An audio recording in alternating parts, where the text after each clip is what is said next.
Ladies and gentlemen, welcome back to another episode of Unbettable. I'm Mondo here today with Garrett and Holmes. And on today's episode, you may see it's a little longer. Why? Well, we bring in a very special guest that I happen to work with to talk us through the NFL slate and kick off the season. But today we're going to talk through a little bit of college football, and we're going to give our picks of the weekend. And then we're going to do the first ever pod squad ride that Holmes will host for us. We're not sure how he's going to do it, but he's going to do it.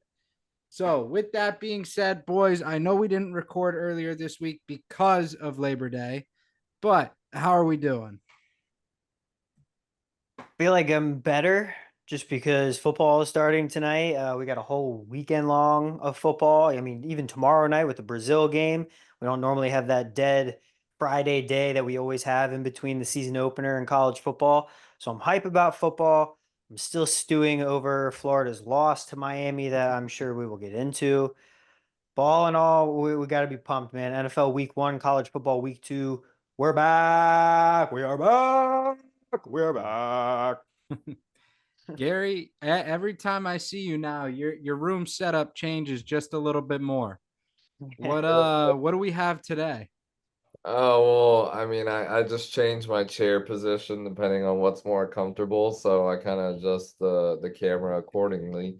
But we got a little galaxy light on in the background.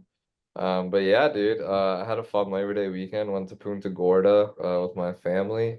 And that was a blast. Ate some good food, drank some good drinks. But dude, couple like I know this is kind of like on a negative note, man, but RIP Rich Homie Quan just Yeah, passed away today from a suspected overdose. RIP, bro. I mean, it R.I.P. sucks. Yeah, dude.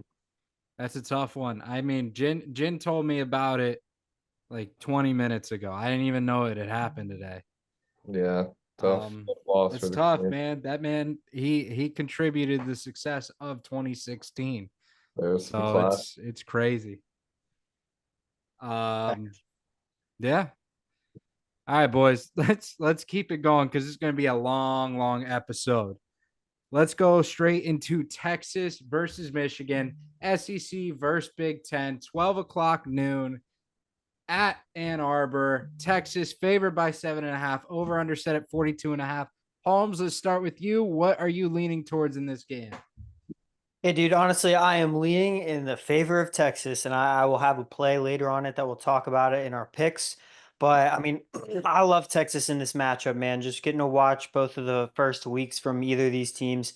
Texas was dominant right out of the gate. Even got Arch Manning into the game a little bit towards the end, just an absolute rout of Colorado State. And as for Michigan, I feel like they struggled a little bit more than I probably expected them to.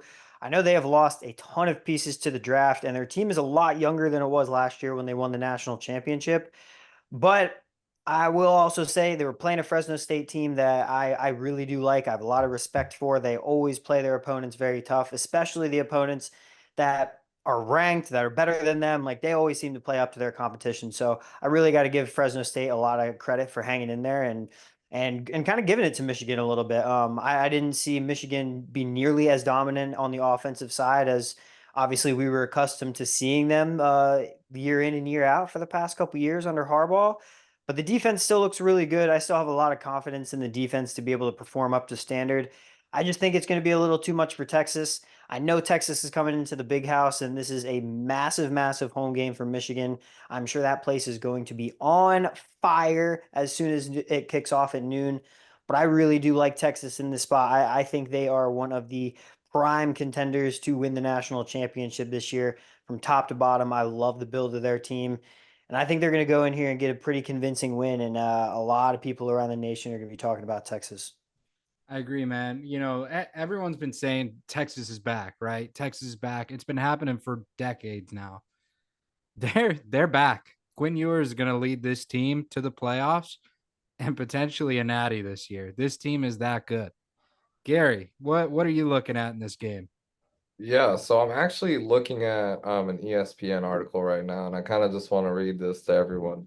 Michigan has won 23 consecutive home games, the third longest streak in school history, and the longest since 1969 to 73. last season, Texas snapped Alabama's 21-game home win streak. So, I mean, if that tells you anything, I mean, first of all, this is a pretty rare matchup. The last time these two teams played was in 2005 at the Rose Bowl. And it's been a while since that happened, obviously. So, I think that Texas overall is just the better team in this game. I think the smallest player on Texas's O-line, I want to say was like 6'5" and 315. That them boys, you're not getting past them. It's not happening. If you do, it's probably because you punched them in their balls or something. Like, I don't know how else you would get past a man of that size. I really think Texas is going to wipe the fucking floor with Michigan in this game. Plus, it's a noon game. So who likes noon games, especially not the home team. So let's have the away team come in and sweep them off their feet. All right, Gary. Not a big noon game guy, huh? Dude, It's all tell right. me the time that you woke up for a noon game and were like, yeah, Yeah, love but up the at this time I woke up for every game was the exact same. I was taking shots at 6 a.m. No matter what day it was, no Yeah. matter what time it was. Noon games That's suck. how you live. That's football. You got to Plus, be then a football guy. you have a ripping headache by the end of the day when you have a noon game. You I know will what say helps that. you? A little Post game. nap and some Chipotle. That's No, what helps then you. you're just like a slug. You're stuck, bro. You're not going Post anywhere. game Post Gare. game, indeed. You can't get hungover if you keep drinking. Confirmed. It's physically impossible. Thank you, Confirmed. Holmes. Not wrong, bro. Scientist Holmes on the bottom agrees with me. Not wrong. But all right, whatever. You don't like noon games. I get it. We'll No. take it to a 7:30 game that I'm sure you're going to tune in because it's at that time. Tennessee at NC State. The Battle of the South, kind of not really. Tennessee favored by 10, over under set at 60.5. I'm going to go ahead and take the under here. I didn't think NC State looked that good in their last game. Tennessee, we know, is a pretty solid team. They're a fringe playoff berth. I just don't see that many points happening here. I'm going to go under 60.5 in this game. Holmes, what say you? Yeah, I'm just leaning on the Tennessee side right here. I think I don't have an official play on this game, but I think this is a really interesting neutral field matchup you got right here. Two ranked teams, one of which really kind of struggled last week against a Western Carolina team in NC State. I mean, they only won 38-21, and it really took some rallying late for them to pull that one out in the fashion that they did. Now, on the other side, Tennessee with Nico Imaliava at the helm for the first year, they looked awesome against Chattanooga. They were going up and down the field on those boys all afternoon long. I mean, granted, the opponents weren't that great with the first week with both of these teams, but the way that both of these teams played against those subpar opponents obviously has me leaning a little bit toward the Tennessee side. Seems like they're kicking it in gear a little bit, and I honestly really like Nico. I think he's going to be a very, very talented quarterback. I know they've been raving about this kid ever since he's gotten on campus. He's just going to supercharge the Tennessee offense. So I like Tennessee to be able to win this and probably cover the spread. We'll not have an official play on this one, but a great primetime game, neutral field. It's going to be a banger. Gary? I'm taking good old Rocky Top in this game. Let's look at the first game that they played.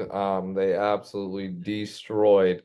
I want to say they won by over 60 points. Although that team wasn't really anything, that's still a lot of points to put up on the board against anybody. And they come out fast, and that's the one thing that I think is really going to separate them from NC State. Tennessee, when they get going, they don't stop. I feel like that's been evident throughout not only last season, but this season under their coach. I mean, he really seems to know what he's doing with this program. And really, I mean, as much as I don't like Tennessee, I think they are moving in a positive direction. They're getting a lot more consistent with the way they play and the way they score, and also their attitude. I mean, I feel like that's a big thing, especially playing in the SEC. You got to be positive. And they've had some ups and downs, but I think this season is really going to be potentially a good one for them. Yeah, I agree. I guess now is the time, right? This is what everyone tuned in for. Let me pull up my note for this. Our breakdown of the Florida Gators. Gary's got his notes out. We'll send it straight to him. So I saw something today on the good old interwebs, and it was about Mr. Billy Napier and his record with the Gators, from when he started to where he is now. So we're gonna break this down for you. So first of all, first stat's gonna be 1-8. Anybody want to guess what we're 1-8 against? Ranked teams. Rivals. We are 1-8 against our Worse. rivals right now. It's worse. All right, now Holmes, this question's for you. Anybody want to guess who we are 2-11 against? Ranked teams. Ranked teams. Now, does anybody want to guess who we are 9-4 against? Unranked teams.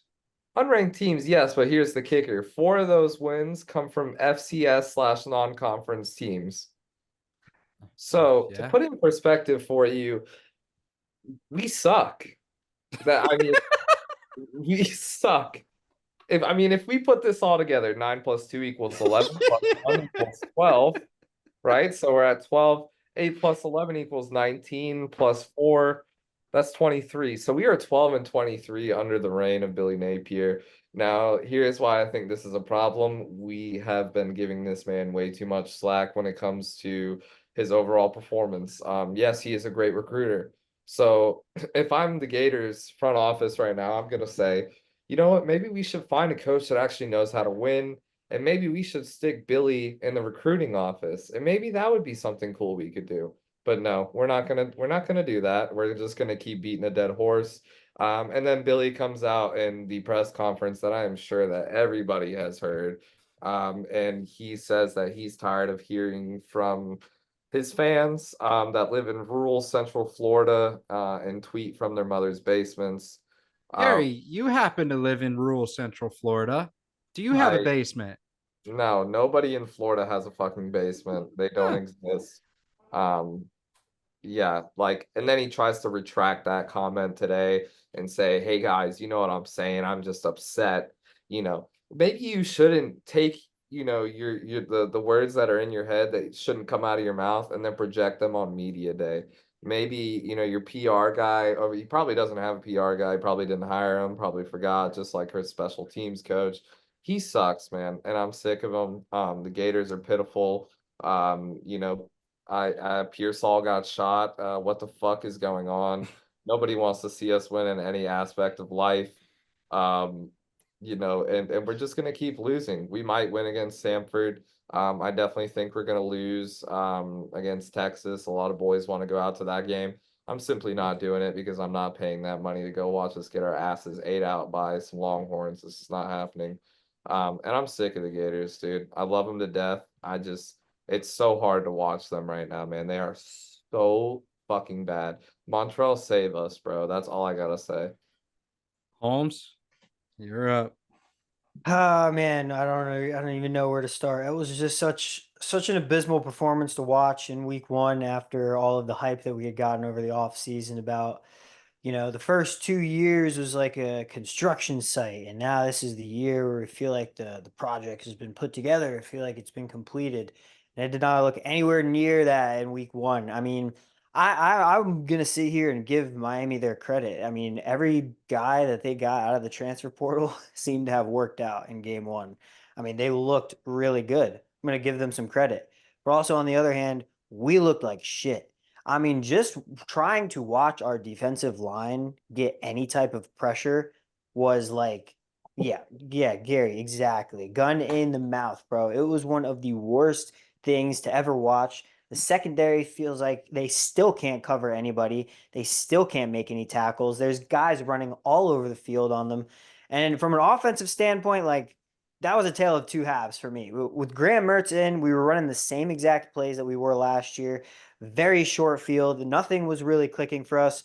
Then DJ Lagway comes into the game, and I kind of like what he's working with a little bit. You can obviously tell the play designs are a lot different than they are with Graham Mertz, obviously because of his play style. DJ can run, and he can run very well. He is a very, very good dual threat quarterback. And if there's one thing that I'm going to be excited about, it's the prospect that he is going to start against Samford. I'm really, really excited to see that. It is an inferior opponent. We should be able to get this win, and DJ should be able to have a really, really nice performance. I'm excited to see it. We need a lot better play from the offensive line. I mean, defensively, obviously, as a whole, we need a lot better play from. Coaching wise, just get the damn boys ready. I don't understand why we came out and played so flat in this game one that we were so excited about for months and months and months. Miami never comes to the Swamp. This is a rivalry that was renewed from the Urban Meyer days.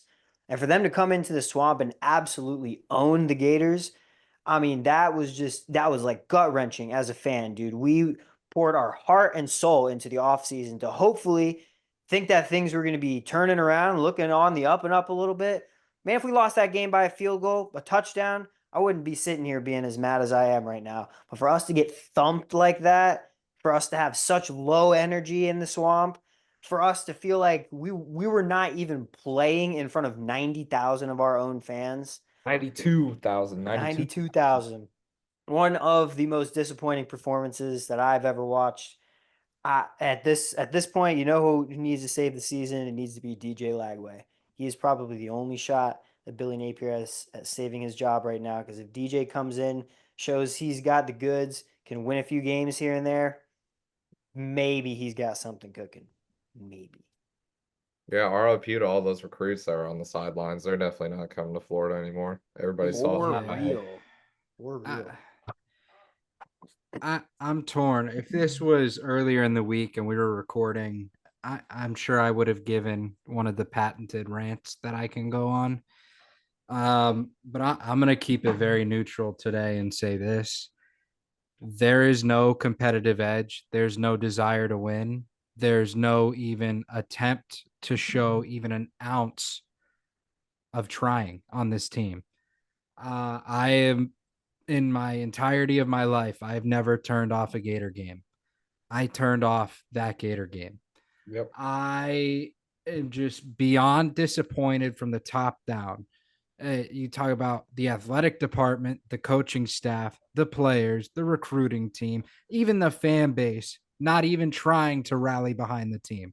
This was the most poor performance I have ever seen out of the Florida Gators, and especially out of our fucking fan base. That game was absolutely fucking embarrassing, and I will never turn on another game that ends up like that. That was fucking pathetic. We need changes. We need them now. And the answer is DJ Lagway. Get rid of Napier this offseason. He was an absolute catastrophic failure as a head coach. Bring in someone with an actual nutsack who can teach this team how to fucking believe. That's all I got to say there.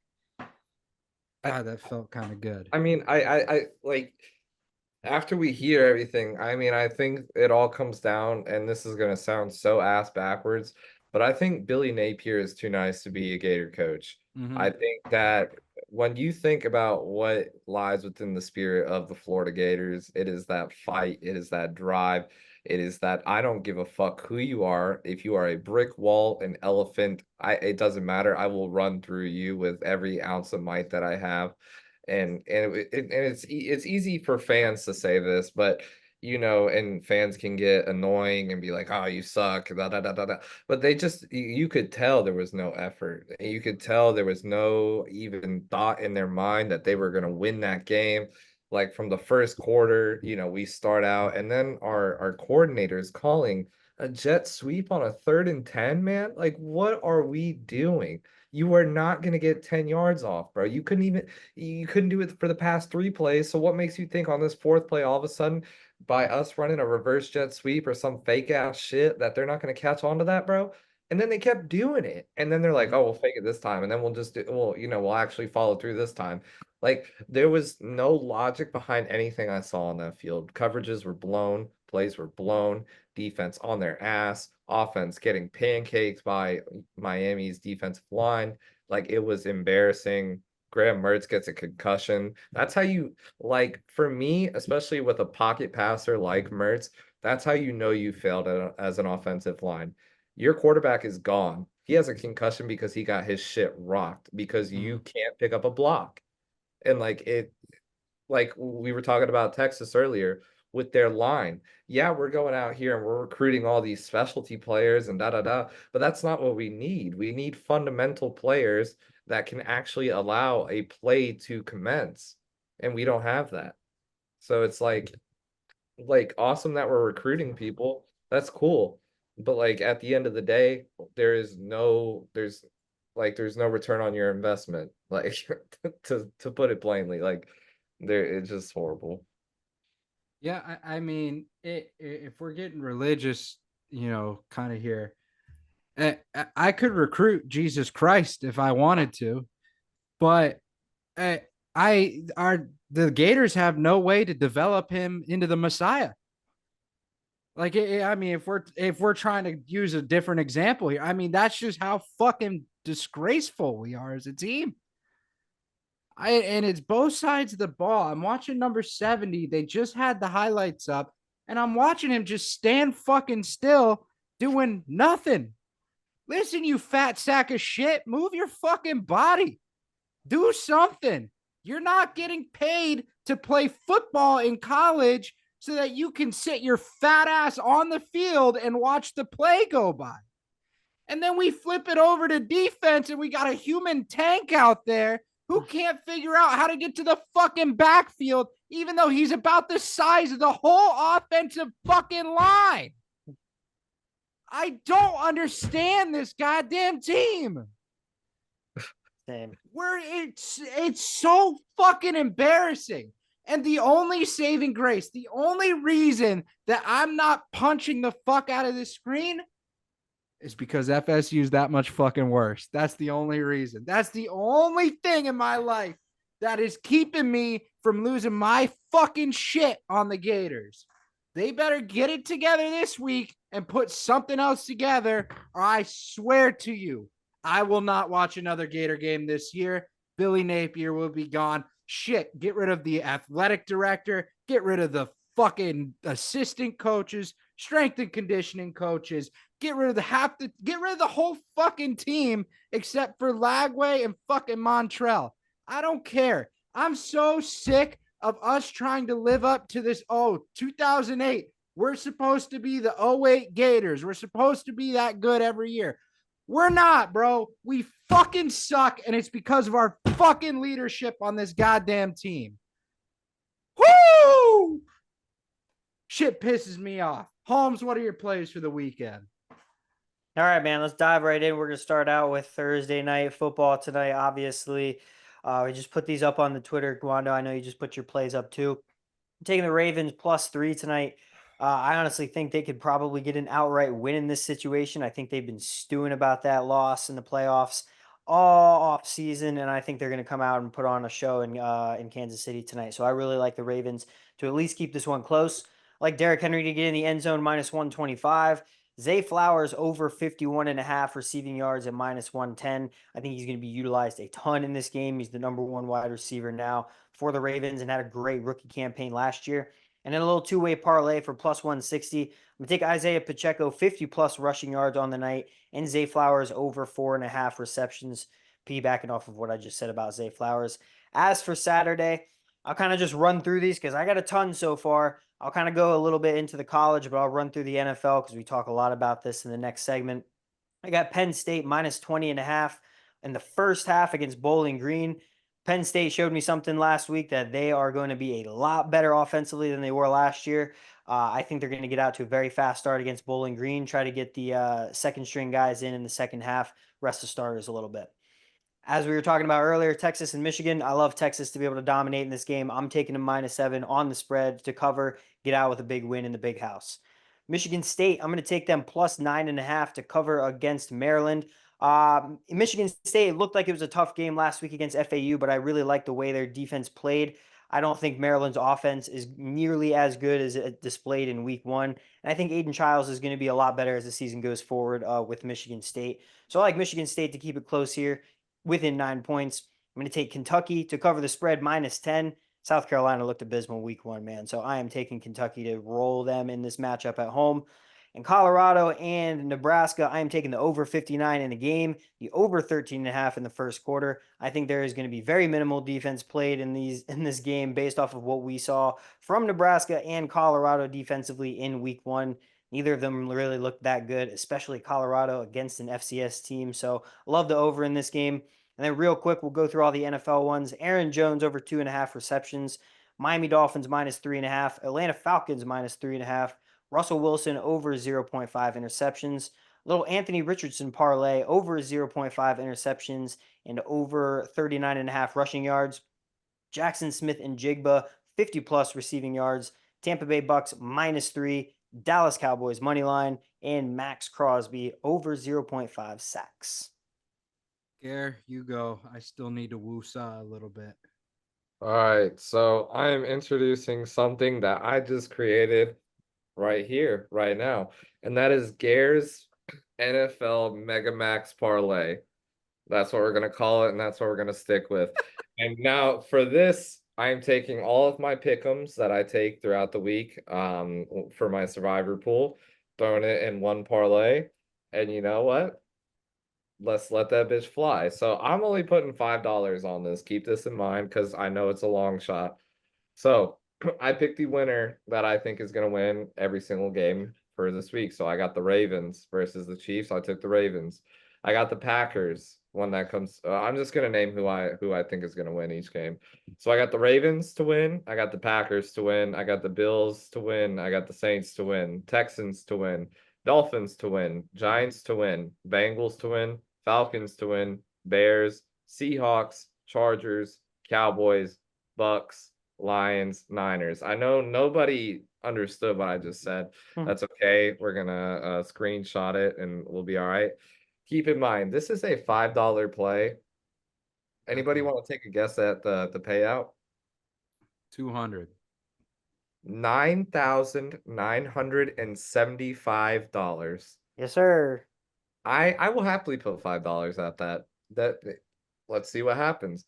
And you know what? If we hit this, I swear I'm gonna lose my mind in a good way. But we're gonna do it every week. We're gonna give it a shot, and who knows? Maybe we'll be fucking rich. But hey, that's the fun in gambling. So let's have fun with it, and let's see what happens with Gare's Megamax NFL parlay. So Gare's just going to casually lose $90 this season, and that's okay because he'll make it back on a lot of the picks that we have here. Tonight's picks, we have a worthy anytime touchdown and a Chiefs -3. Gare, I'm just fucking with you. I'll tail that eventually. I don't have any college football yet. I got to be honest. I am not a big fan of the board as we kind of talk through the 3 games. Well, technically 2. So not really going to have anything till Saturday. But aside from that, we're bringing back the McCaffrey anytime touchdown this weekend. Have to do it. Have to. We got Goff over 262.5 pass yards. Saquon Barkley over 2.5 receptions. Alvin Kamara over 54.5 rush yards. And Devontae Adams over 72.5 pass yards. Now, Holmes, we're going to debut a new segment here today. We mentioned in the intro, it's called the Pod Squad Ride. What that is, we all get we get a random game and then we all have to agree on one bet for the game. Is that correct? It is, sir. It is. So typically we would just spin the wheel and we would do a random game here, but I'm just going to pick one at random. We're a little short on time. We're going to go with the Patriots and the Bengals in this game. So we all got to decide what we want to roll with here. I'm going to give you the odds that we have right here on Hard Rock. We could go spread, we can go prop, we can go over, under, first quarter, first half, man, whatever you guys like. Cincinnati is currently -8.5. This spread keeps climbing for them right now. The over-under is 41 for this game. Anybody have any initial thoughts what we should do here? Hammer the under. Hammer the under. I'm not opposed to that. I would also like to do Chase Brown over 13.5 receiving yards. Or Chase Tutty. Chase Tutty could easily cash. Probably he's looking for redemption this year. Are we talking Jamar Chase or Chase Brown? Jamar Chase. I don't know if he's playing. That's my only hesitation there. Same. But I do like the underplay. I do like the Chase Brown play too. I mean, I think he's going to get some run in the pass game, especially since Zach Moss was named the #1 running back. I think Chase Brown could be a good change of pace guy. I like it. 13.5 just seems low. You give him a screen pass and he gets an open field. He can crush out in one play. I agree. So are we looking at Chase Brown over 13.5? I love that. I think that's a very good value play there. The only reason I'm slightly hesitant on the under, I don't think New England's going to score a lot of points, but damn, dude, like what if Joe Burrow just absolutely goes gangbusters, throws up 40 on the Patriots. Patriots get like 3 points, maybe a touchdown, and just barely we're cracking the over that game. So Yeah. makes me a little hesitant. I can see where the under logic would come from, but I do like the Chase Brown play, honestly. All right, let's lock it in. Bang. Pod squad ride. Chase Brown over 13.5 receiving yards. Now, let's send it over to the Cade Tjomsland segment. Ladies and gentlemen, now I would like to welcome on a very special guest, Mr. Cade Tjomsland, ESPN West Palm teammate, host of the Sports Study Hall, which he graciously gave me an appearance on.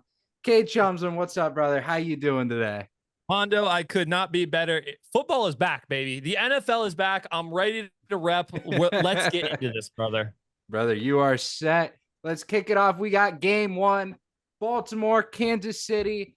There's been a lot of storylines between these two teams in the offseason. Cade, I want to start with you. What is the biggest storyline coming into this opener?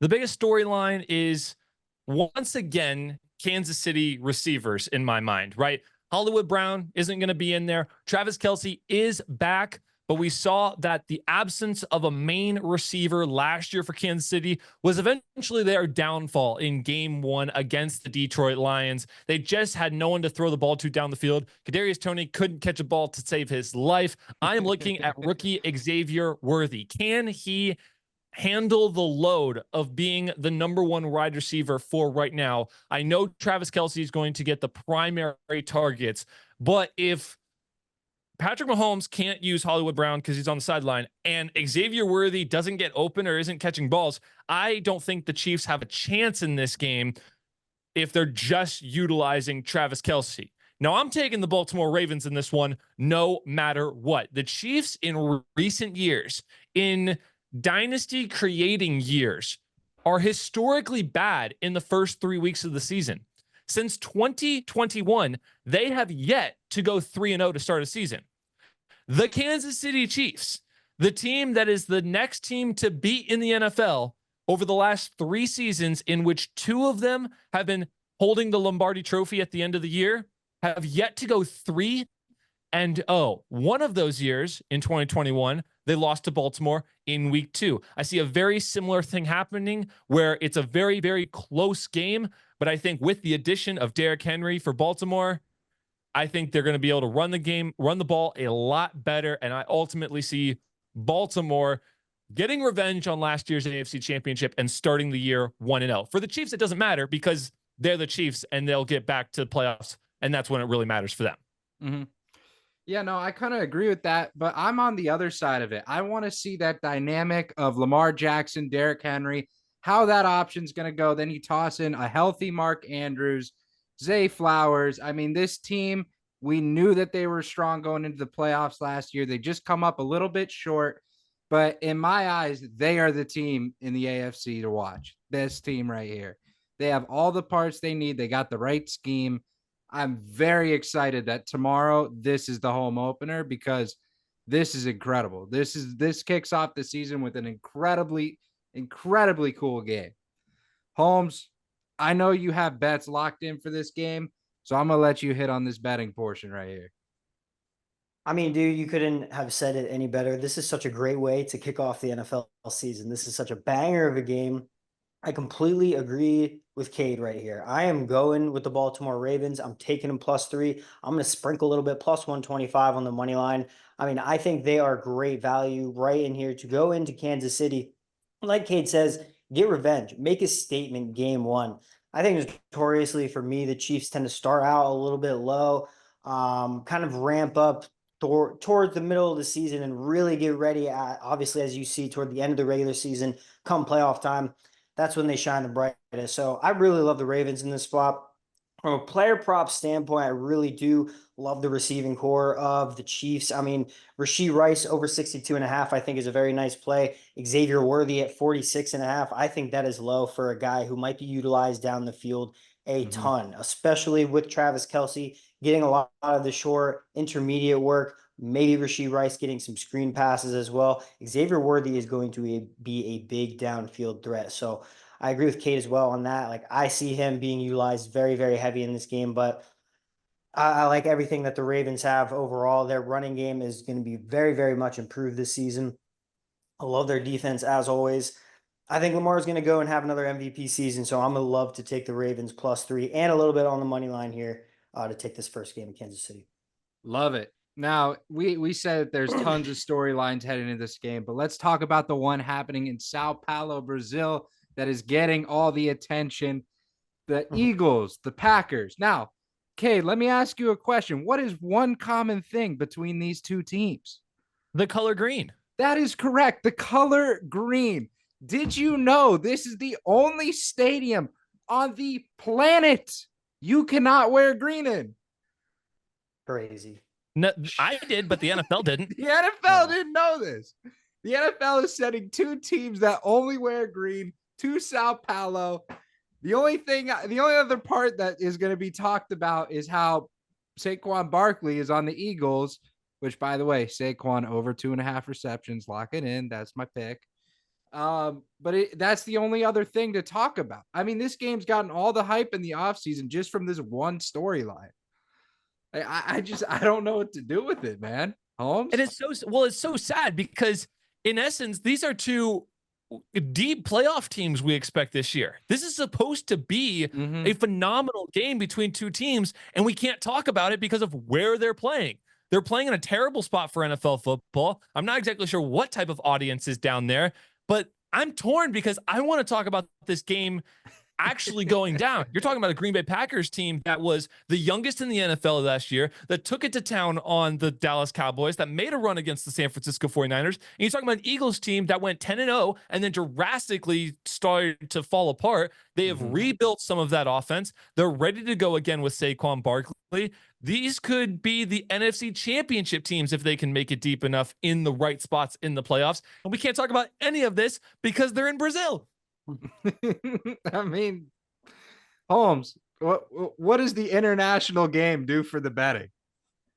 It kind of scares me a little bit. It kind of scares me. The line with 2.5 at this game, it's just, I don't know what to do here, man. The over under, I would kind of lean toward the under just because of the weird travel, the weird difference in landscape and what it's going to be for all of these players. I mean, they don't even get to like go out in Brazil at all. They are going to be staying at their hotels, hanging out the entire time. That might change a lot of the vibes going into this game. So I'm not really willing to mess around with any of that. I know that last year, the Packers had one of the worst rush defenses in the entire league. They did get a new defensive coordinator this year, so I'm not sure how much is going to be able to change from last year this year. But in this first game, with the upgrade that the Eagles got in the running game with Saquon Barkley, I love his over 64.5 rushing yards. I love him to get a touchdown at +105. You can get great plus money value on that right now. And Mondo, I agree with you too. I think the 2+ receptions for Saquon is great as well. I think they're going to love to use him out of the backfield, man. He is going to be such a weapon, just in addition to all the receiving weapons that they're already going to have. Dotson, Brown, Smith, Goddard. I mean, they are going to be loaded on the offensive side. It's going to be a fun game to watch, and I don't want to shortchange the Packers because Jordan Love got a bag this offseason, and the man is expected to perform just like he did the last half of the season, and I really do think he is going to take another big step forward this season. I think there's a lot of good pieces around him that are going to allow him to flourish. I think the wide receiving core is only going to get better with time. I love the Josh Jacobs move from the offseason. I think it's going to be another great game, but a weird setting. Really weird. Yeah, there's been a lot of different changes this offseason, right? A lot of teams picking up new players. I don't think there's two teams that have gone like in such a weird direction at quarterback than this next matchup. We got the Steelers and the Falcons. Cade, I'll let you kick it off with the controversy for both teams because Lord knows it's a nightmare out there. It definitely is. I want to go back to real quick. I'm taking the Eagles in that Green Bay Packer Eagles game. I think they have not been talked enough about this offseason, and I think they're ready to make another run at the Super Bowl. So I'm taking the Eagles in Brazil. But you're absolutely right. When you talk about quarterback controversy, you're looking at the cream of the crop when it comes to Pittsburgh and Atlanta. And we thought Atlanta had it. They had their guy. They had suffered through a year of Desmond Ridder. They went out, they spent the money, and they got their guy. Now, he's not necessarily a long-term guy, but he's a guy who knows what it's like to win and win a little bit in the playoffs. They go and get Kirk Cousins. He's got a slew of weapons around him. Drake London, hopefully a healthy Kyle Pitts, Bijan Robinson, who will finally actually touch the ball this season, we're hoping. And then they have the 9th or 8th overall. Was it 8th overall pick in the draft this year? 9th? One of the top 10. Yeah, it was early. I think it was like 6. Yeah, something ridiculous. And they have a prime opportunity to keep going with that receiving core, to keep going on that offensive line. And they grab Michael Penix Jr. And I love Penix Jr. I'm going to be dead honest. I love him. But to me, he was like the Hendon Hooker of the previous season, where he was absolutely spectacular, but ended the season with an injury. So how much can you trust him? To take him at number whatever top 10 overall, it seems like they're not anymore in a win now mentality like they were when they signed Kirk Cousins. Now, I'm not saying this team can't win this year. They're in a bad division. They boosted their defense better than anybody else in the NFL. They got like 12 new starters on the defensive side, and they can handle any offense. But that draft pick was definitely a question, and only time will tell. Because if Kirk Cousins goes down early, then they're the geniuses of the offseason. But if he makes it 4 years, then what are you going to do with that draft pick? Because he's going to want to sign some sort of deal somewhere. When it comes to the Pittsburgh Steelers, I think it's a little bit of a question to have Russell Wilson and Justin Fields in there if you're going to have Russell Wilson be the long-term guy. Because I actually think Justin Fields will have this team very soon. I don't think Russell Wilson makes it the entire season. And honestly, if I'm the Pittsburgh Steelers, I would have just gotten Justin Fields and said, this is your team, and not even given him the QB pressure. That being said, they're still about the same quality of quarterback. Justin Fields, I think, just has a better future in front of him. I've got the Atlanta Falcons winning this game pretty easily, like by double digits. I think their defense is going to smother Russell Wilson, and I think you're going to see the full lethal force of the Atlanta Falcons. Pittsburgh's defense is good. I think Atlanta's got too much, and I think they'll get the ball too many times because of their defense. I love it. Holmes? I think that's a great analysis. I agree with almost everything you said there in terms of the Falcons to win the game. I mean, -3.5, you can get that for +100 right now. Typically the 3.5 number, if you're laying it, you don't love it to have that hook right there, because obviously if they win by 3, you lose your bet. But with the value that you're getting plus money there, I 100% agree. I love the way that the Atlanta Falcons reloaded on defense this year. I think one of the best props on the board is Russell Wilson over 0.5 interceptions for +100. I think they're going to be all over him, creating a ton of pressure. I do really, really like the secondary of the Falcons. I think they're going to get after a lot of QBs this year. And I think Russell Wilson is just going to have a tough time in his first game, a tougher time than he is going to imagine.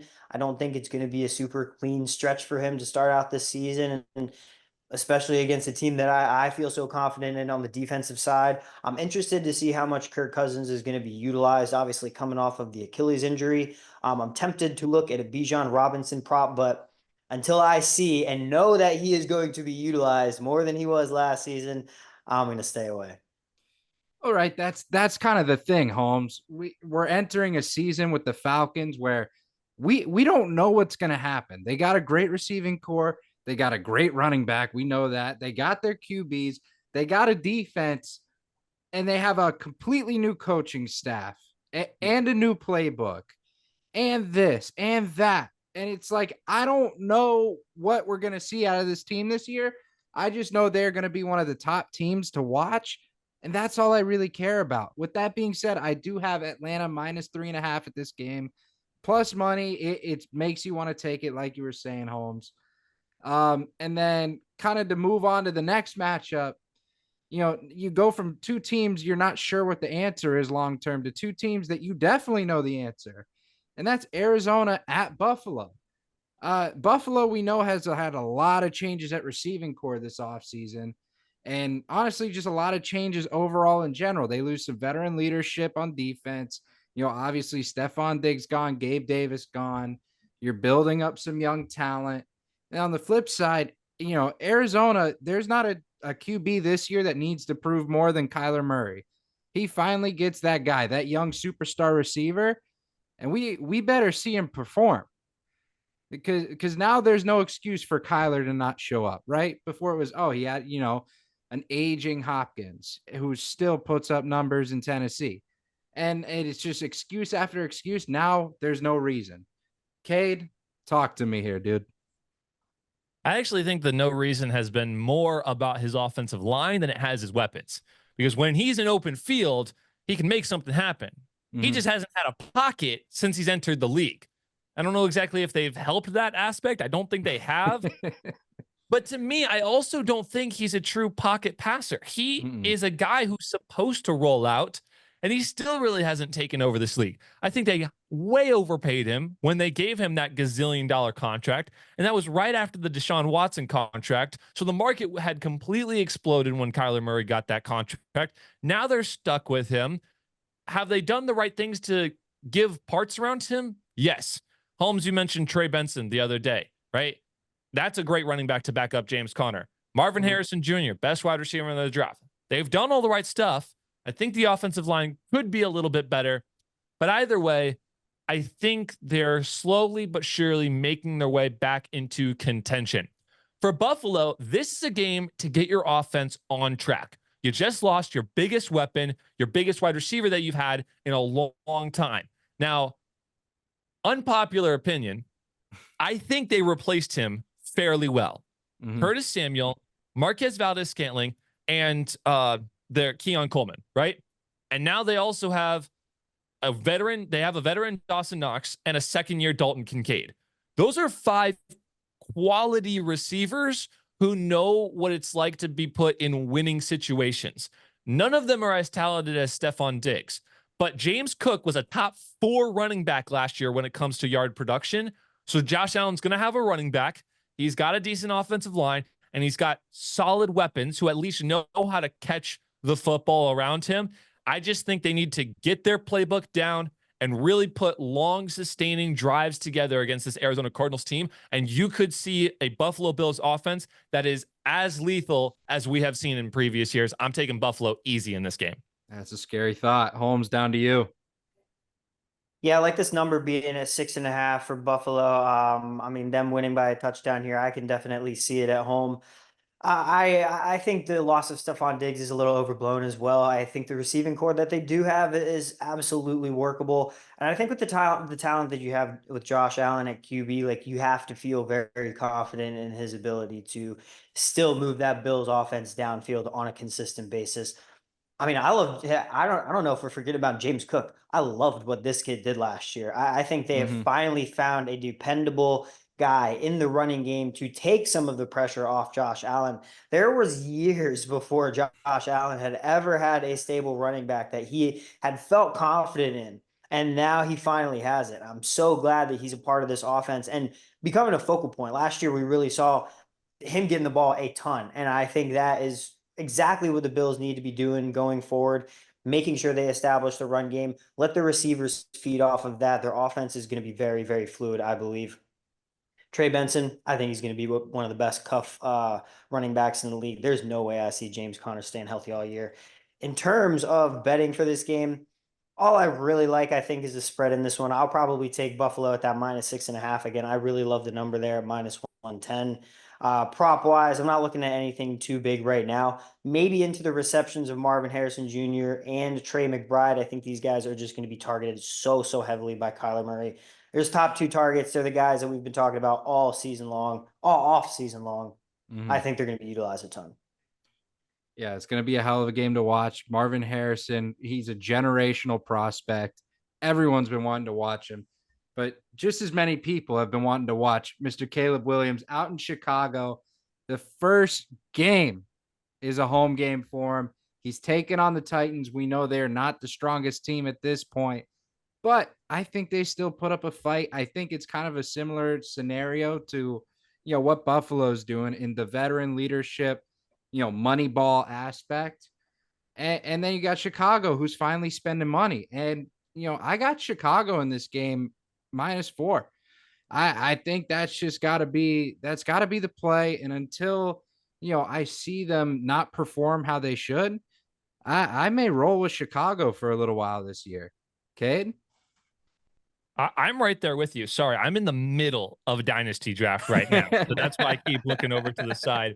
We are currently 7 rounds in, and I think I've got all my specialty players. I might have to go somewhere else later. But anyway, I completely agree with you. This Chicago team should be able to win now, and they've got a great team to start off with. Someone that's not the top of the top, but someone that's not to be doubted. When they went against the Miami Dolphins last year, they've added L'Jarius Sneed this year. So Caleb Williams just have to go against a decent secondary and really work with his offense to get drives down the field. I am going to take Chicago in this one. I think it's a great warm-up round. We're also going to see Will Levis with an unbelievable wide receiver core, and DeAndre Hopkins, Calvin Ridley, and Tyler Boyd. And now he's got Tony Pollard, who hopefully can get his legs under him this year. So we're looking at 2 completely new offenses going head-to-head against great defenses, I should say. This is in Chicago. Soldier Field is going to go absolutely nuts. I like Chicago in this one. Love it. Holmes, are we riding with Chicago?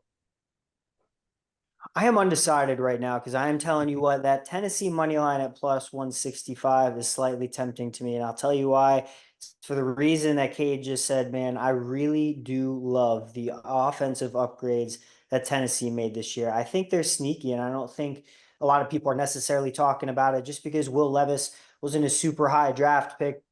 Didn't have the greatest year when he came in last year, but he showed flashes. He showed that he was capable of commanding that offense, being able to perform in the passing game. Listen, I think the running game is going to be a lot better this year. Derrick Henry, I think, just kind of fell out of it a little bit with a team that was not going to be in contention, knew he wanted to go somewhere else when he was going to hit free agency. This opens the door for Tyjae Spears, who I've really, really loved behind Derrick Henry for a couple years. Pair that with Tony Pollard, who comes in back into the 1-2 punch role, which I think suits him perfectly. And the receiving core, like you said, has upgraded in a massive way. Honestly, really love Will Levis to go over his passing yards in this one at 230.5. I think the guy will be slinging the ball all over the yard. 4, I don't really love the number on the spread. I don't know why that 4 number is just very odd to me. I'm going to do a little bit more research on this game, but I slightly lean Tennessee in this game on the money line to pull a week 1 upset. I do not think by any means that the Bears will look bad in week 1, but I think they might get bested by maybe 3 points against Tennessee in a close game. Love it. Now on to a game I guarantee nobody really cares about at this point. New England at Cincinnati, the worst team I've ever seen been fielded by the New England Patriots, will be making their debut at Paycor Stadium. I can't wait to turn this game into a blooper reel. That's all I care about. Obviously, I honestly, I will give you fantasy advice. No betting, no analysis. Here's my honest fantasy advice to you. If you need a defense for the week, go look at New England's schedule and just pick up whoever's playing them.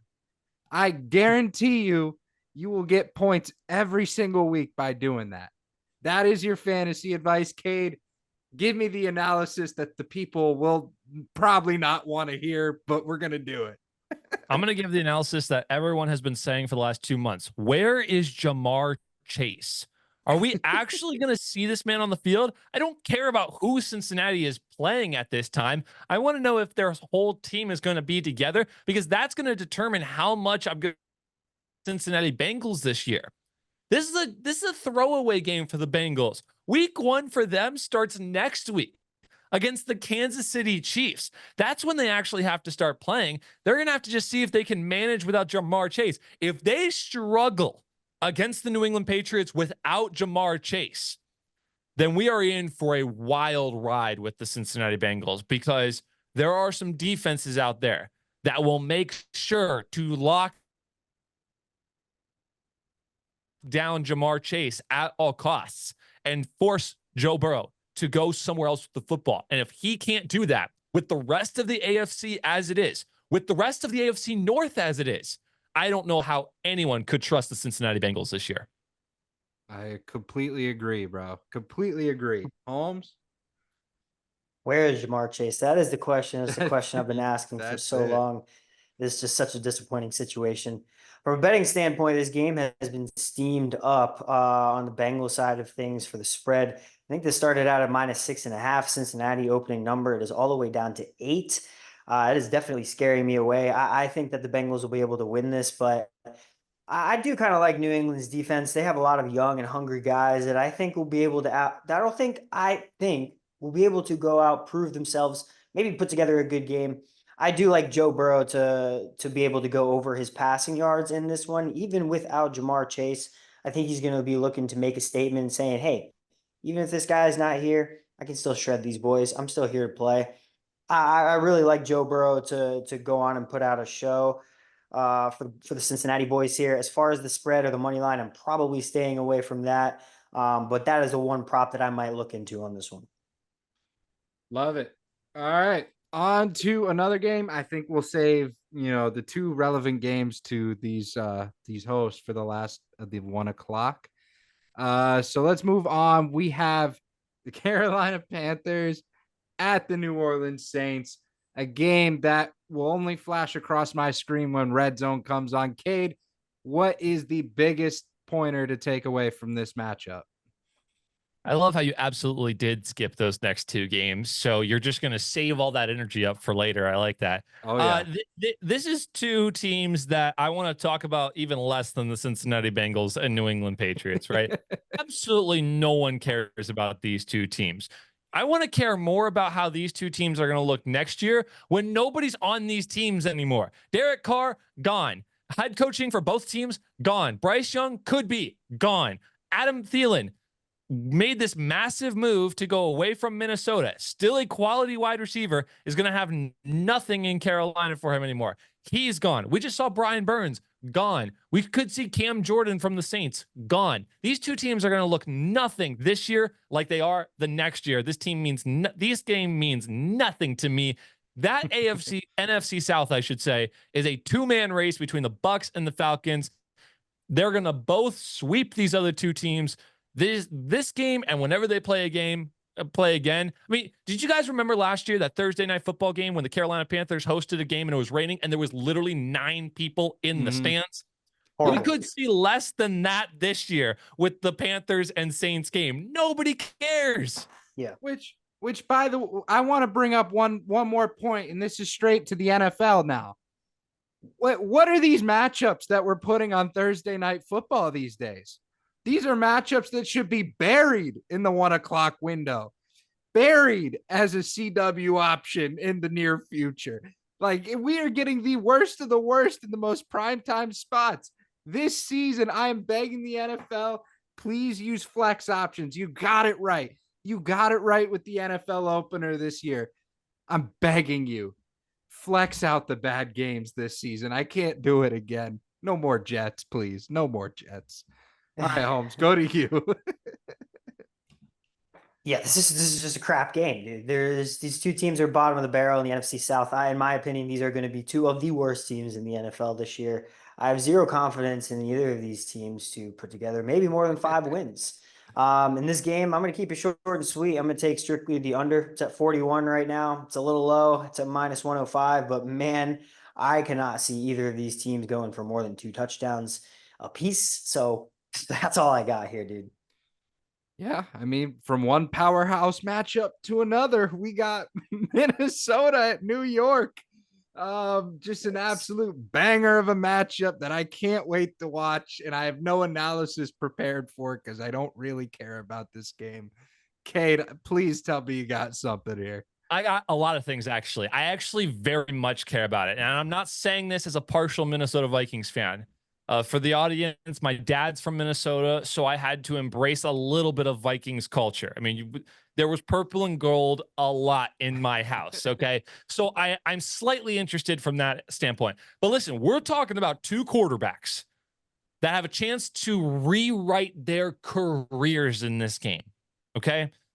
Sam Darnold went to Minnesota knowing he was going to have to be in a quarterback battle with whatever rookie Minnesota got in the draft.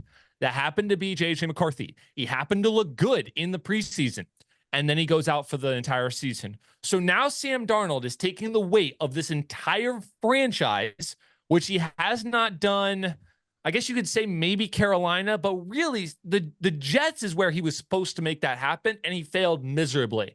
Now he's more experienced. He's been more places. He just came from learning behind Kyle Shanahan in San Francisco, now going over to Mr. Coach O'Donnell over there in Minnesota. He's got a chance to really prove himself as a veteran type of quarterback. He's been in the league that long. And then we talk about Daniel Jones.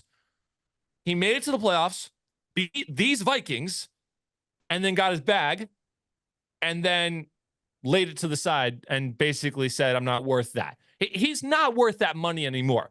He's got to show that he can be worth that money. He can't rely on Saquon Barkley anymore. It's all on him. He's got Malik Neighbors now. He's got a legitimate receiver to work with.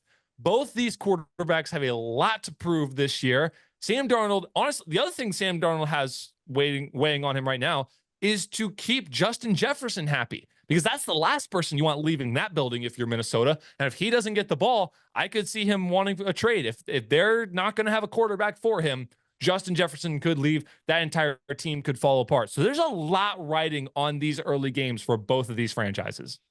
Cade, I got to be honest, man. This is why I love talking to you and love getting to work with you, bro. This is because I couldn't care less about this game, man. And I can't wait for it to be off my screen. I can't think of a more boring matchup aside from the fact that I have Malik Neighbors in a fantasy league. There's nothing in this game that's entertaining. Sam Darnold's been having his shot. He never cashed in. It's just, you go over Daniel Jones. He looked decent for a year and got, rewarded a little bit. And then he's back to Daniel Jones. I have no faith in these guys.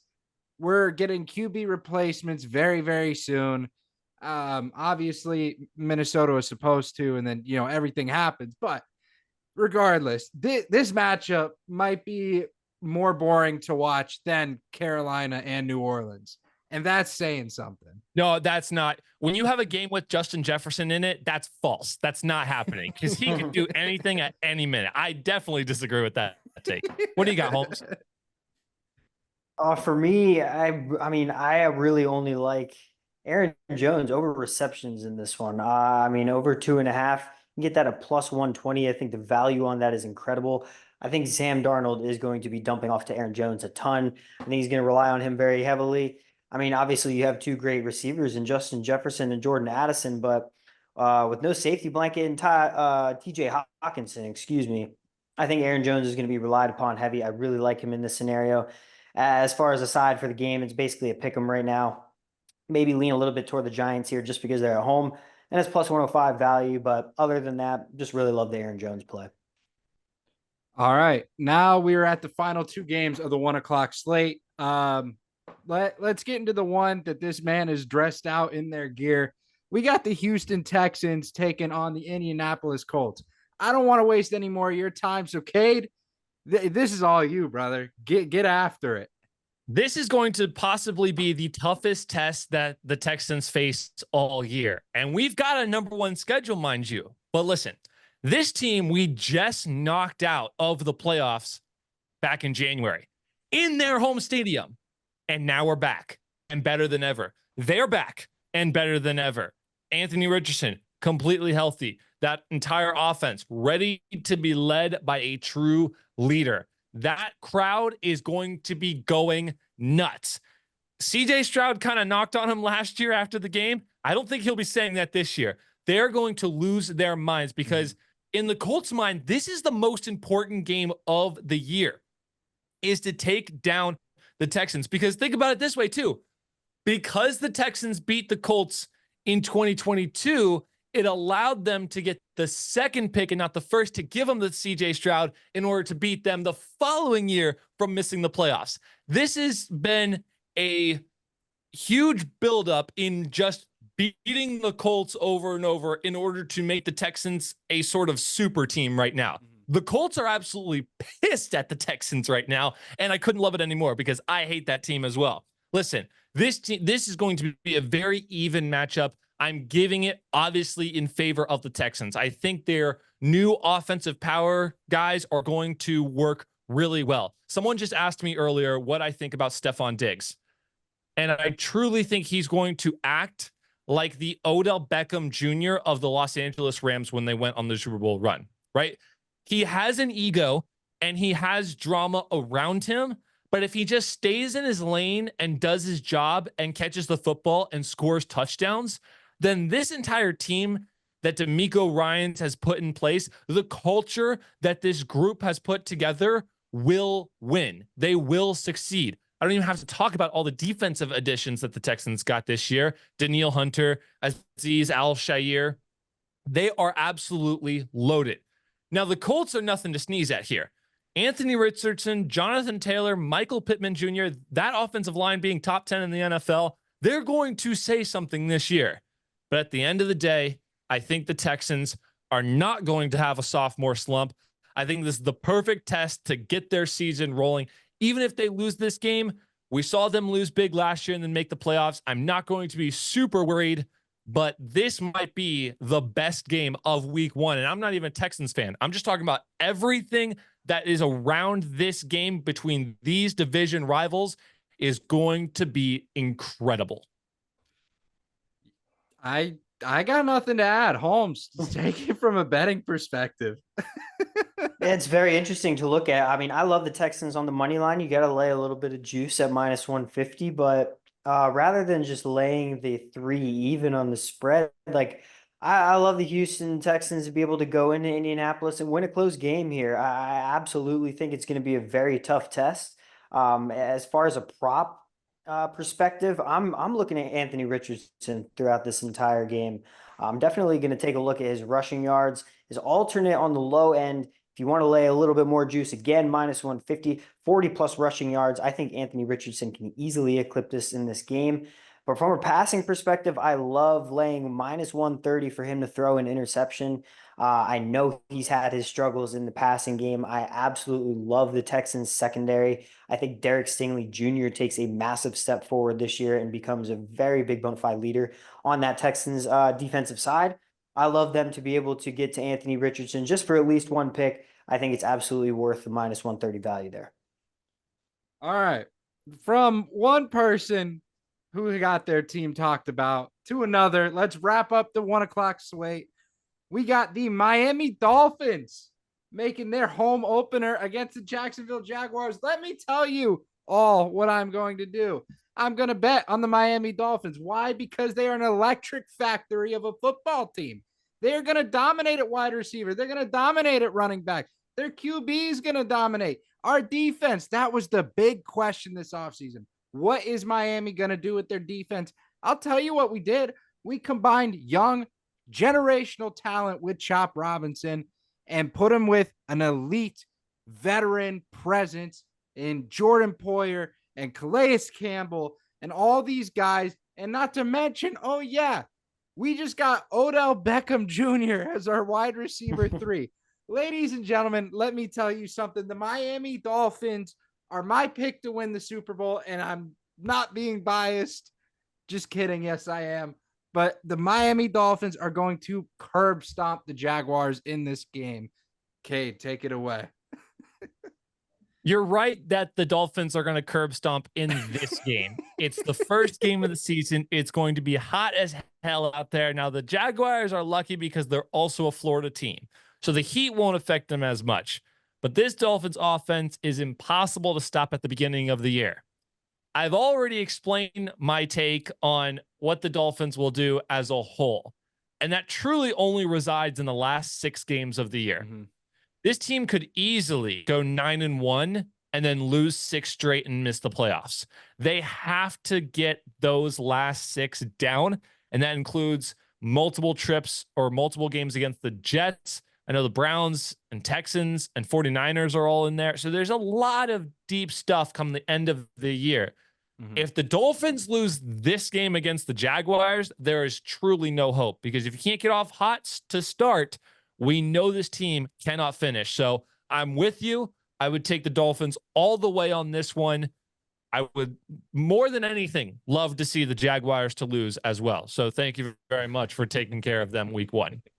Holmes, tell me you're riding From a with the betting Fins. perspective, I think it's pretty short and simple for me. I'm taking the Miami Dolphins to cover here. -3.5, I think, is way too short for the Dolphins at home in this scenario. Get that at -105. It's a great price. And as we know, I have made 2 futures on the Jaguars under win total and the Dolphins over win total. I think it gets out to a hot start on both ends with a week 1 win for the Dolphins here. Love it. Let's move to the 4:05 window. We have the Las Vegas Raiders taking on the Los Angeles Chargers. Now, we know the Chargers have had a really busy offseason. They lose Eckler. They lose Keenan Allen. They bring in Jim Harbaugh. There's a lot of storylines with this team. But at the end of the day, I think the Raiders are starting to build up this team slowly but surely. I don't think it's going to be this season, but maybe next year, maybe the year after, we could see them sneak into that wild card push, man. I am really in on this Raiders core of Devontae Adams and Brock Bowers. And then you have Zamir White coming up as a young stud running back. I love that. They just need that final piece at QB. But with that being said, I'm going to take Raiders +3 in this game. I think that's kind of where I'm leaning, but I'm not 100% sure. I'm going to have it finalized in the plays on Sunday. Cade, what are your thoughts here? You know, Mondo, you're actually one of the only people that I've heard give that take besides myself.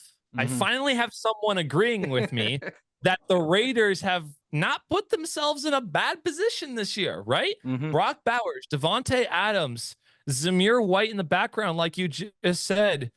Gardner Minshew. Why does everyone want to hate on Gardner Minshew? I was listening to Evan Cohen earlier today, just smackdowning on the Las Vegas Raiders. Could they finish last in their division?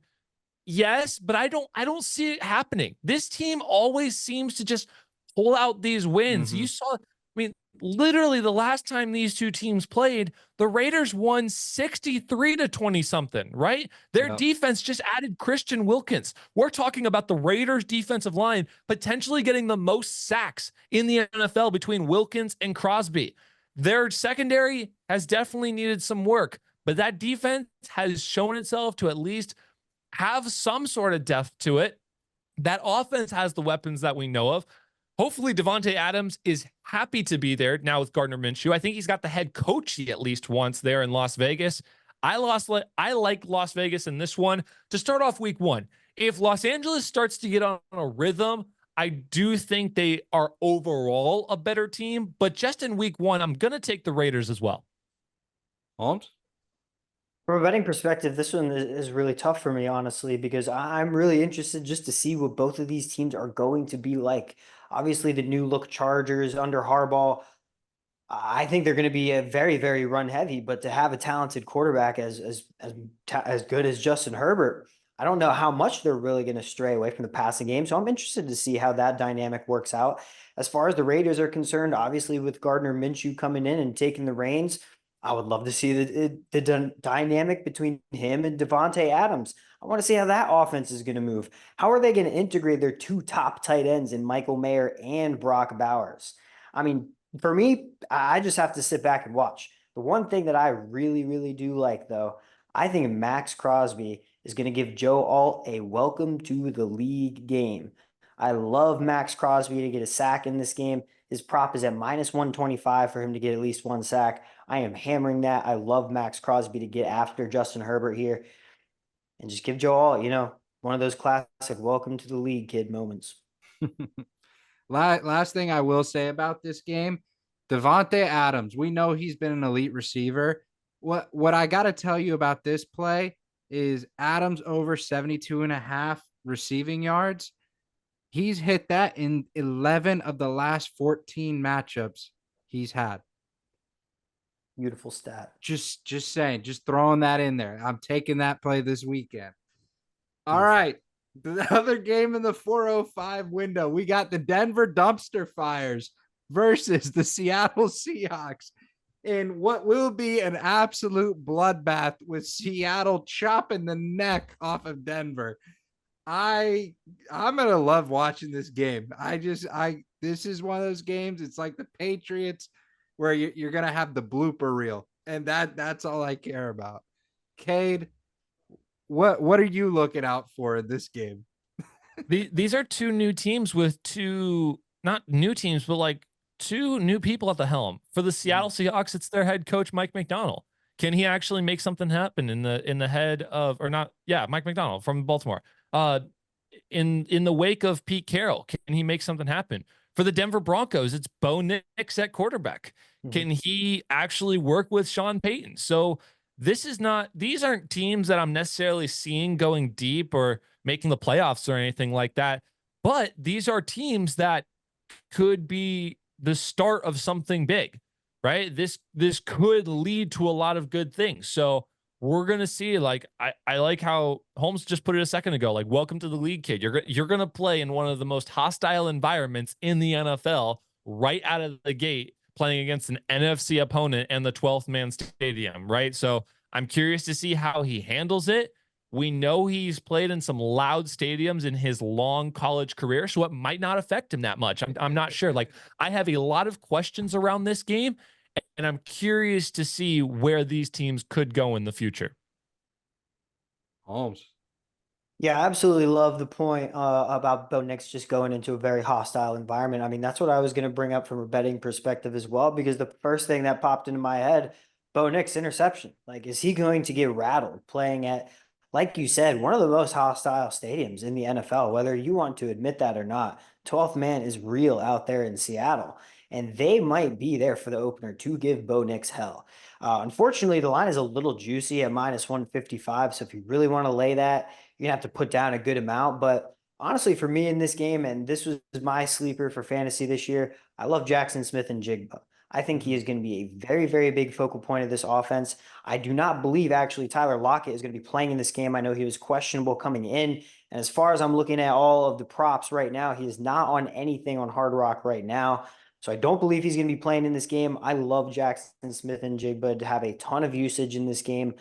50 plus receiving yards at an alternate line is plus 115. I love the value there.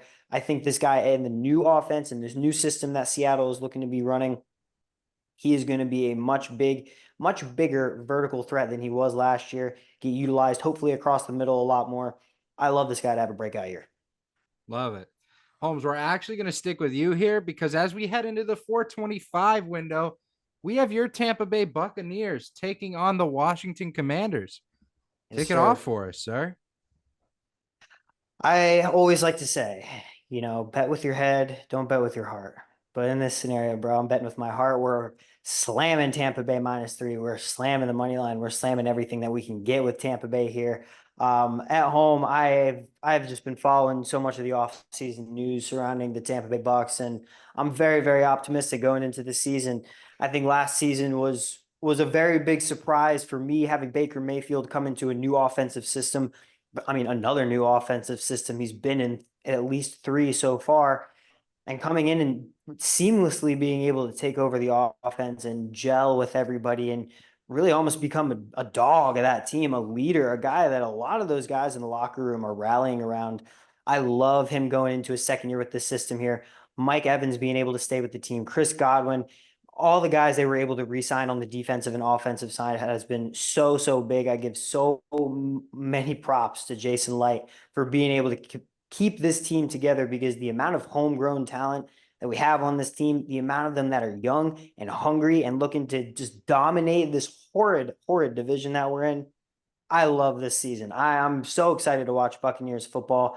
I think the Commanders are going to be a decent test just because Jaden Daniels, he's going to bring a little something to that Commanders offense that might put our defense in a little bit of a tailspin. So I'm interested to see how we're going to be able to contain him in the passing and the rushing game. But I love Tampa Bay here to be able to get a good win, be able to start off the season on a high note. Go Bucks, baby. Fire the cannons. Cade, over to you.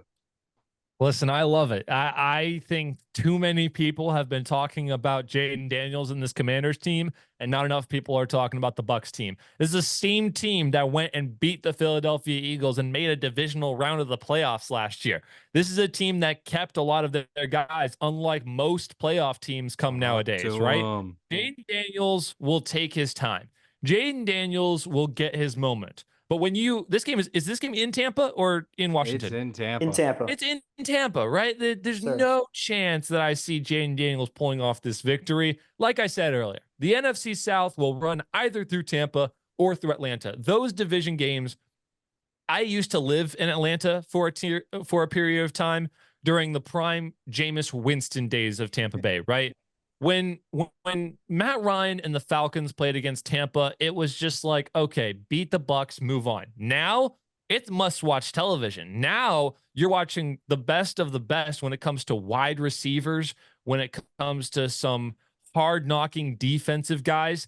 I think the only thing that Tampa's lacking is the Devin White miss. I believe, where'd he go? To either Pittsburgh or Philadelphia? He went to the Eagles. He did go to Pennsylvania, right? I think that's the only thing that really hurt their offseason, but I still think the core of their team is there. I love the new Baker Mayfield that we're seeing, and I'm all with you. I don't know how far they'll go, but I don't think anyone should be doubting them this year. Yeah, man, I got to be honest, and I've told Holmes this a couple times. The Tampa Bay Buccaneers they really are like the most trashed franchise in the league. Everyone always doubts them. And I'm looking at this and the line's showing Tampa Bay only minus 3.5 points against a Washington Commanders team that didn't even show up last year. They were not even a relevant name. They didn't even really have a name. We weren't sure if they were going to change it. I mean, the fact that Tampa Bay is getting disrespected this badly this early into the season, it's going to light a fire, and Tampa Bay is going to run the NFC South. That is a fact. Go Bucs. All right. Now we have, no offense, we do have the true powerhouse matchup in the 425. That being the Dallas Cowboys and the Cleveland Browns, an elite defense versus an elite overall team. Cade, there's been one storyline that has been hanging over the heads of this game the entire offseason. It's the same thing as earlier. Where is CD Lamb? What is going to happen with him? Cade Tjomsland, he signs the extension. Now we're playing this little waiting game to see if he's going to be able to play. What say you? I don't even know if he would have to play for me to pick Dallas in this one. Wow. I know that Cleveland has surprised a lot of people with how good their defense is. The fact that they were able to upset San Francisco when they were undefeated last year. The fact that they brought in Joe Flacco off the couch and make a playoff game and really just shock the world, right? We know what happened to their playoff game. But Dallas still has weapons.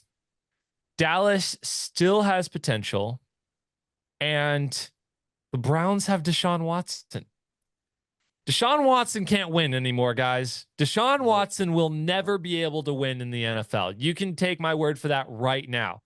Yes, I'm emotional about it, but mainly I'm just seeing his play on the field. He can't stay healthy. He can't find a receiver. The man just doesn't know how to play top quality football anymore because he decided to sit around too long. I don't think the Browns can ever win with Deshaun Watson. I think the reason they did so well last year was because they had the drama on the sideline, out of the locker room, and they were just able to focus on people who wanted to play football. Joe Flacco came in there and wanted to put good football up. They're also without Nick Chubb in this game, by the way, guys. So they're playing with a bad quarterback and not their best run game. Their defense will do some solid stuff, but I think there's going to be a ton of turnovers on the Cleveland side, and Dallas is notorious for turning those turnovers into points immediately, whether doing it themselves or putting the Cowboys offense into good positions. I know it's in the dog pound, but I'm taking the Cowboys. I think with Deshaun Watson at the helm, the Browns will crumble. Holmes. I'm taking the Cowboys here too, man. They're plus 110 on the money line. They're underdogs going into Cleveland, and honestly, I think the wrong team is favored here. Like I do like Dallas a lot more than I like Cleveland, and it's pretty much for the simple fact that Cade just said, I do not respect Deshaun Watson, man, until Mhm. he actually proves it to me that he can stay healthy, he can find receivers, he can actually get back to the talent that he once was. I don't have any faith in this team, man. I do like the defense, and from a betting perspective, I would probably lean toward the under in this game. It's a little low at 40.5, but I do think both of these defenses are going to create some problems for both of the offenses. And honestly, Deshaun Watson, I love him to throw a pick, minus 130. Like, I think that's one of the best bets on the board. The Dallas defense, they've been notorious for being ball hawks the past few years. I love them to be able to create a turnover here, and like Cade said, be able to turn that into points. All right. Now we move to Sunday night matchup. We have a rematch of the playoffs. LA Rams, Detroit Lions. We know all the talk, all the hype. The Rams are coming for blood. I don't think anything's going to change. I think Detroit comes out, they put the pedal to the metal, and the Rams will not be able to keep up. That is my cold-hearted take out the gate, with the caveat being it comes down to two players. Both of them happen to be in their second year. The first is Puka Nacua. We are going to see a lot of him getting more coverage, more and more as the season goes on, because we know Cooper Kupp struggles to stay healthy. He's coming in healthy this year. I don't think it's going to last. So it's going to come down to seeing how Puka can overcome these double teams. On the other side, it's Jahmyr Gibbs, right? We get a little taste of him. He looks really good, but he's still splitting time with David Montgomery. I think if Jahmyr Gibbs gets a little step up in his role on the offense and really takes over as that feature back this game, I think the Lions will finally decide on their man. They will finally go with Jahmyr Gibbs full time, and they will be absolutely impossible to beat. Cade? I mean, I like that take a lot. I'm still taking Detroit in this one. I think it's because they're home. There's going to be a huge advantage there. I think they kept a lot of their team on the offensive side, which is going to help them there. But the thing that they helped themselves out the most was building up that secondary. And that was the one thing that could beat them last year, was people going deep and getting big plays, which we know the Rams can do a lot of now that they're fully healthy with Kupp and Puka Nacua. Now the Detroit Lions have addressed that issue. Aiden Hutchinson, I think, is going to go off in this game. I think it's still going to be a huge battle like we saw last year in the playoffs, but I don't think that the Detroit Lions have lost enough pieces for me to get worried about them. They're my Super Bowl pick coming out of the NFC, and I think they're going to start off their season right with, it's not prime time, but it's pretty much as close. Actually, no, it is Sunday Night Football. My bad. Yeah, prime time victory. Holmes. This is crazy. This is actually probably the one game on the slate where I feel like I don't have a lean either way. I'm just excited to watch this game. I'm all in on Detroit this year as well. I love everything that they've been able to do under Dan Campbell the past couple of years. Jared Goff pretty much being able to revive his career coming over from LA and bringing this Detroit team out from the graveyard pretty much. And as far as the Rams side goes, it's just exciting to see everybody finally healthy again. Cooper Kupp back into the offense. Matt Stafford should be healthy and ready to go. Finally, that trio of them and Puka Nacua alongside Kyron Williams in the backfield. Let's not forget. I think that creates a very, very exciting offensive potential for them this year. So for me, I hate to say it, but I don't really lean one way either team. I'm just excited to hopefully watch some good ass football in this one. Love it. Now to the final matchup on our slate, the Monday Night Football, ESPN, ABC, ESPN Plus, the family of networks. We have the New York Jets taking on the San Francisco 49ers. I have two things for this game. One, we are restarting the Christian McCaffrey anytime touchdown rollover that cashed in all last year. But two, Aaron Rodgers has the opportunity to do the funniest thing I've ever seen on an international stage. Buddy could hit the under in minutes played again. It's set at 2.5. Oh my God. I look, we all know I hate the Jets. As a Dolphins fan, you hate the Jets. But man, if Rodgers like does that, I'm gonna be all over it. I'm gonna love it. That'd be incredible. They're still gonna get flamed though. 49ers are gonna kick the hell out of them. That's all that I really have here. Cade, over to you. You said funniest thing in the NFL. I knew exactly what you were going to say. I was like, this man's not going to do him like that. He's not going to do him like that. Okay. I'm taking the Jets. I'm taking the Jets in this one. I like a lot how their defense has stacked up. I think they're one of the best in the NFL. I think they got the best secondary in the NFL. Brock Purdy's going to have a lot of trouble. I am going to take the over on minutes for Rodgers and assume that he's going to be able to play the full game. I think Breece Hall is going to have an unbelievable year, and I think he's actually going to lead the league in rushing yards. I think he's going to be that guy for New York. I've said this quite a few times recently, that we all knock Nathaniel Hackett, and we all knock him for play calling and whatnot, and that he's only good with Aaron Rodgers at the helm. The focus for Nathaniel Hackett is Aaron Rodgers. I will remind everyone that Aaron Jones is only Aaron Jones because of also Nathaniel Hackett. His best 3 years in Green Bay, where he was putting up 14, 15 touchdowns a season, were all with Nathaniel Hackett as the OC. Breece Hall will do just fine at running back spot. In fact, he should do a lot more than he did last year. Garrett Wilson is there. Mike Williams can hopefully be healthy. The offensive line I know has questions, but I've got way more questions on the 49ers side as well. They are going to be able to get less than a full week of practice with their full offense, with Williams at left tackle, with Ayuk at wide receiver. I think they're still going to be frazzled.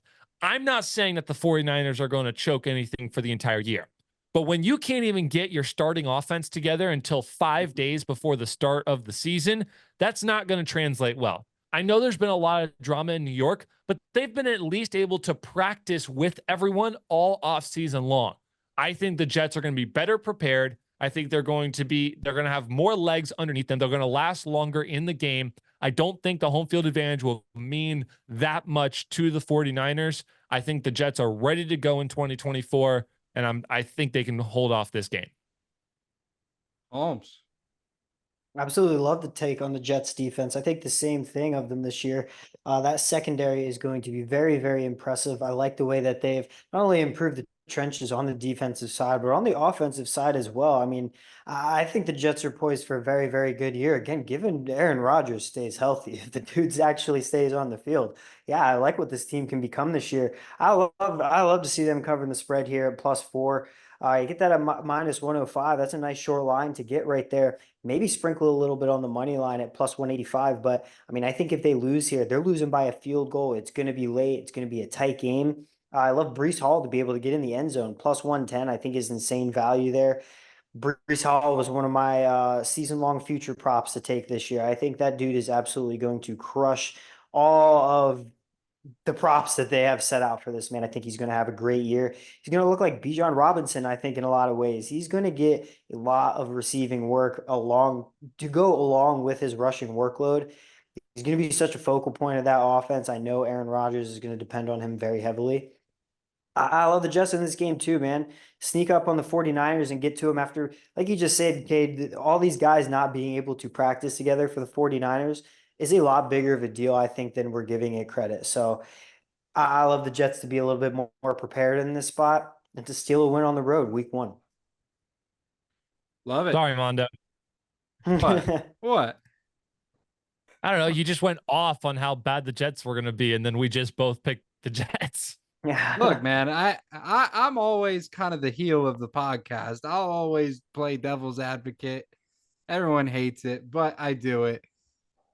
At the end of the day, San Francisco is San Francisco. They have the talent. It's going to be a battle, but I do think San Francisco is going to find the way to win it. But at this point, it is the end of the podcast. If you guys did enjoy, please make sure to like, subscribe, share with everyone you know. Cade, thank you so much for hopping on. Follow him at SportsStudyHall. Also, tune into ESPN 106.3. You will hear his voice on there just about every single day. So, with that, Peace.